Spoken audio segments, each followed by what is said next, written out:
These are this afternoon's top stories. Prime Minister Harris reiterates justice for all at Judiciary Conference, more jobs for Barbadians, and Trump dominates U.S. Republican television debate. Good afternoon and welcome to ZIZ Midday Newscast. Today is Friday, 7th July 2015. I'm Kyla Berridge. In national news, when a high conference of judges and other judicial officers met in St. Kitts last week, Prime Minister Honorable Dr. Timothy Harris stressed the importance of the judiciary in the protection of democracy and the provision of a stable environment for economic growth, job creation, and prosperity. He described the judicial branch as a guardian and enforcer of those fundamental principles enshrined in democracy, noting that it contributes to the socio-economic development of countries. In giving fervent support to the conference's theme, Improved Access to Justice in the Caribbean, Dr. Harris recounted the critical role of the judiciary to the electorate in St. Kitts and Nevis in protecting the fundamental right of the people to choose their own path in pursuit of liberty and happiness. He said our people look to the court for justice, whether in a criminal or civil matter or in a constitutional matter, where the rights of the citizenry or some fundamental issue may be at stake. In related news, Prime Minister Harris used the recent judicial conference at the St. Kitts Marriott to reaffirm his government's commitment to ensuring justice for citizens of the Federation. During his address, Dr. Harris said, "For citizens who have lost loved ones to the savagery of criminals, we promise justice.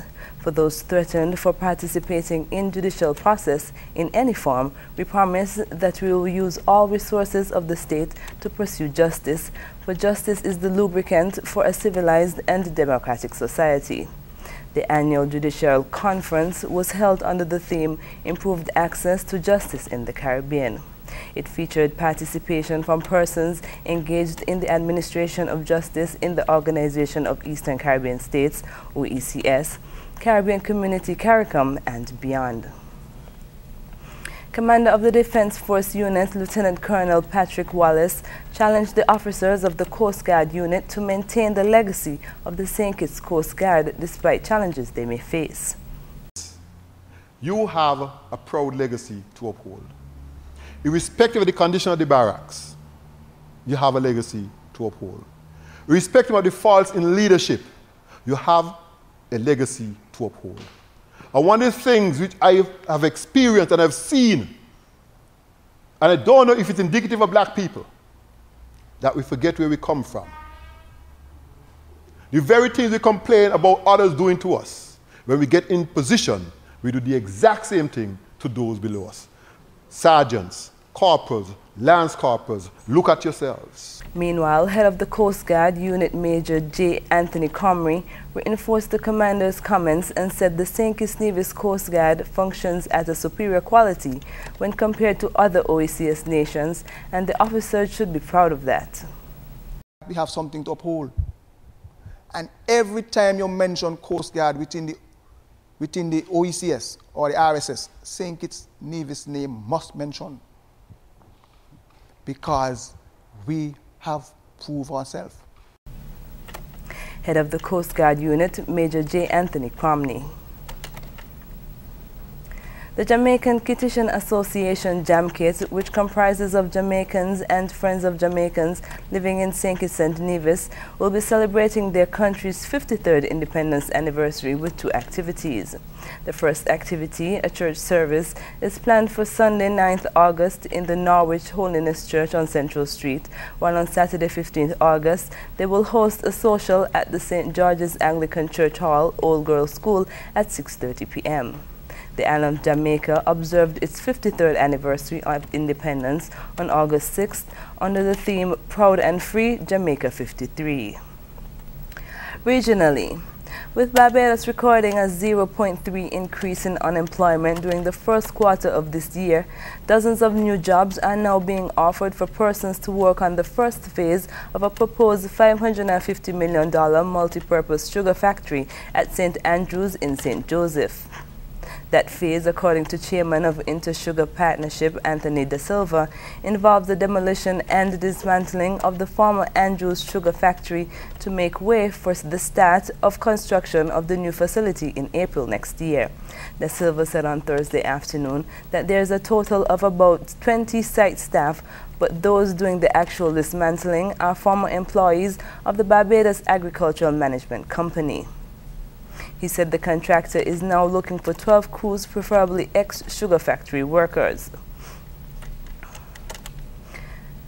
Prime Minister the Honorable Roosevelt Skerritt wants Dominicans to focus on the work that is building the nation. Skerritt is satisfied that the $500 million budget does not jeopardize gains and is achievable.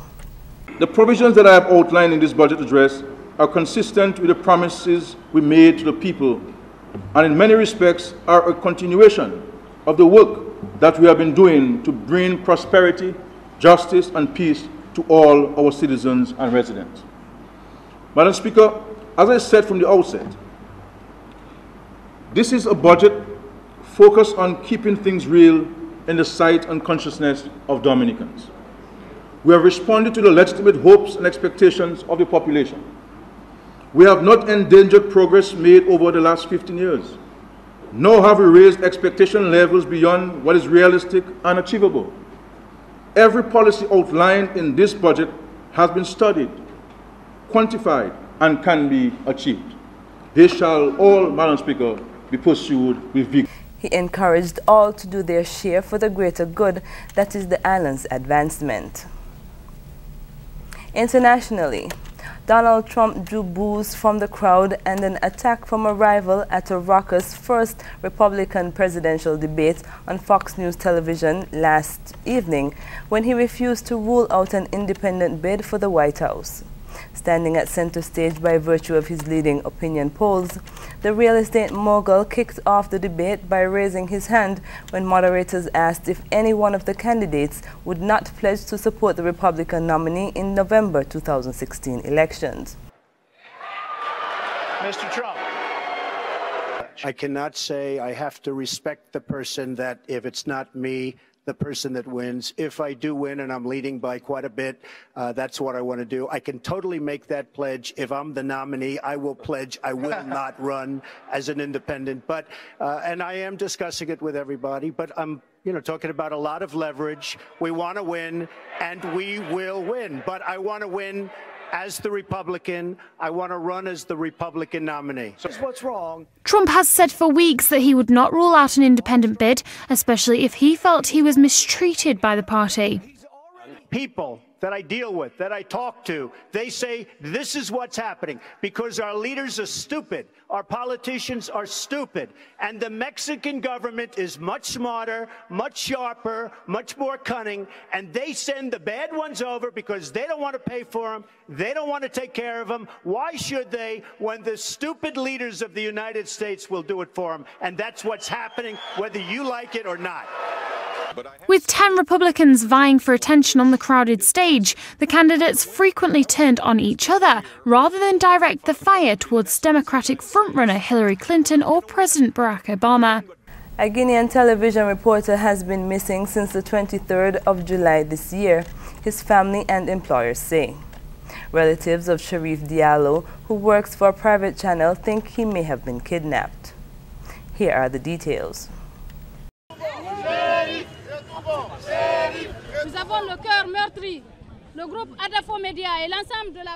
We are heartbroken.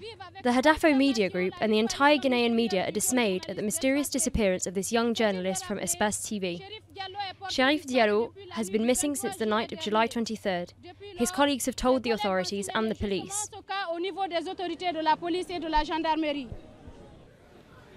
Un journaliste qui vit un fait malheureux n'est pas nécessairement quelque chose qui soit. A journalist who meets an unhappy fate is not necessarily linked to freedom of expression.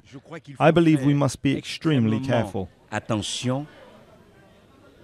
Exiger de l'État. The state must tell the family and colleagues of the missing man and the people of Guinea what happened to him. Et au peuple de Guinée et aux collègues du disparu ce qui est arrivé au disparu. Taking a look at the weather. Today is expected to be partly cloudy with periods of increased cloudiness and scattered showers. Tonight's weather can be expected to be partly cloudy to cloudy with occasional showers. Winds are blowing east at 12 to 21 miles per hour, while seas are moderate with heights less than 6 feet. Sunset this evening is expected at 6:42 p.m. and sunrise tomorrow will be at 5:51 a.m. That brings us to the end of the ZIZ Midday Newscast. Join us this evening for these stories and more in detail. Thank you for joining us. I'm Kyla Barrage.